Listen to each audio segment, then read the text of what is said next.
Esprit en ligne, KO. J'ai toujours pensé que les morts n'avaient rien à dire, du moins rien que je voulais entendre. Mais cette nuit-là, seul devant mon écran, j'ai rejoint une séance de spiritisme en ligne, plus par défi que par conviction.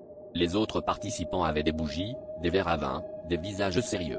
Moi, je riais doucement, jusqu'à ce qu'un bruit sec envahisse mon casque et que l'écran se fige sur un visage que je ne reconnaissais pas. On aurait dit un reflet, mais ce visage n'était pas le mien.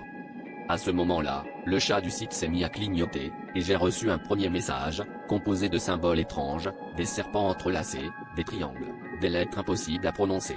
Je n'avais jamais vu cette langue, mais en la lisant, je sentais mon cœur accélérer, comme si chaque symbole réveillait une mémoire enfouie. Les autres participants étaient figés, ou peut-être qu'ils n'étaient plus là. Le visage sur l'écran souriait maintenant, un sourire trop large, trop net. Au fil des minutes, les messages devenaient plus insistants. Ils me racontaient des choses, des souvenirs d'enfants disparus, des accidents oubliés, des promesses brisées. Mais ce n'était pas dans ma tête. Je comprenais tout, comme si j'avais toujours su parler cette langue. Mes mains se sont mises à taper des réponses, sans que je le veuille. Les réponses que j'envoyais n'étaient pas les miennes, mais elles étaient attendues. J'étais devenu le médium, le lien entre ce monde et quelque chose d'autre, quelque chose qui voulait parler. Quand j'ai enfin compris ce que signifiaient tous ces symboles, il était trop tard. Ils n'étaient pas venus pour que je les entende. Ils cherchaient un passage, une voix humaine qui sache les comprendre, et c'était moi.